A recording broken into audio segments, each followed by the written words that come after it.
Hi friends, நல்லா இருக்கீங்களா? இன்றைக்கி நம்ம வீடியோவில் என்ன பார்க்க போகிறோம்னு சொன்னால் கொட்டாங்குச்சி இட்லி எப்படி செய்கிறதுன்ட்டு பார்க்கலாம். வாங்க வீடியோக்குள்ளே போகலாம். இப்போ பார்த்தீங்கன்னா ஸ்டவ் ஆன் பண்ணி 5 மினிட்ஸ் ஆகுது. இப்போ கொட்டாங்குச்சி எடுத்து நம்ம மாவு எப்படி ஊற்றுறதுன்னு பார்த்துக்கலாம்.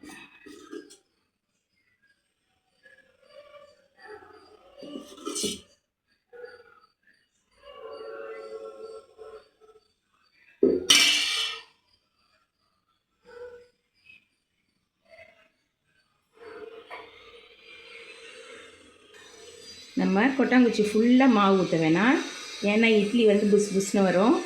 நம்ம பாதி ஊற்றிக்கலாம். பாதி கொட்டாங்குச்சி அளவுக்கு நம்ம மாவு ஊற்றினாலே போதும். ஊற்றி லைனாக அப்படி வச்சுக்கலாம்.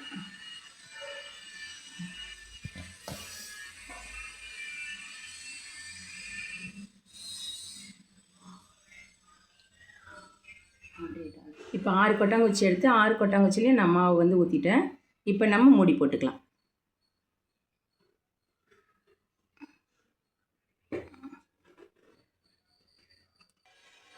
இப்போ பாருங்கள், மூடி போட்டாச்சு. ஒரு 15 மினிட்ஸ் வாங்க ஃப்ரெண்ட்ஸ், இப்போ ஓப்பன் பண்ணி பார்க்கலாம். 15 மினிட்ஸ்க்கு மேலே ஆயிடுச்சு. நம்ம வந்து ஸ்டவ் வந்து ஆஃப் பண்ணிக்கலாம். இப்போ ஓப்பன் பண்ணலாம்.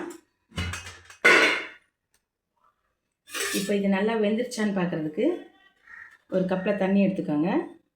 அதை வந்து ஒரு கத்தி எடுத்து அந்த தண்ணியில் விட்டுட்டு நம்ம இப்படி குத்தி பார்த்தோம்னு சொன்னால் மாவே அதில் ஒட்டாது. அப்போ நல்லா சூப்பராக வந்துருச்சு. இப்போ நம்ம ஆஃப் பண்ணிட்டோம். ஒரு 5 மினிட்ஸ் கழித்து நம்ம இட்லி எடுக்கலாம். இப்போ பாருங்கள், 5 மினிட்ஸ் ஆயிடுச்சு. நான் லைட்டாக தண்ணி தெளிச்சிருக்கேன். தெளிச்சிட்டு இப்போ நம்ம ஒரு இட்லியாக எடுக்கலாம்.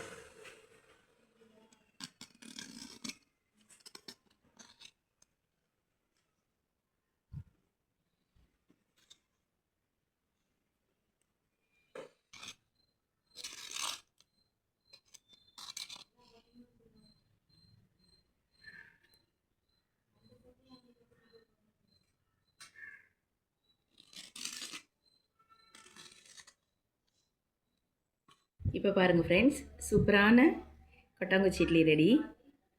அதுக்கு வந்து நான் மீன் குழம்பு வச்சுருக்கேன். இது பாருங்கள் நல்லா புஸ் புஸ் புஸ்ன்னு இருக்குது. பார்க்கவே நல்லா இது பாருங்கள், ரொம்ப சாஃப்டாக இருக்குது. இது மாதிரி இட்லி நீங்கள் குழந்தைங்களுக்கு செஞ்சு கொடுத்தீங்கன்னா அவங்க ரொம்ப விரும்பி சாப்பிடுவாங்க.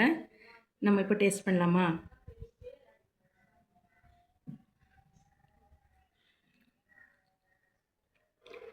ரொம்ப சூப்பராக இருக்குது இட்லி.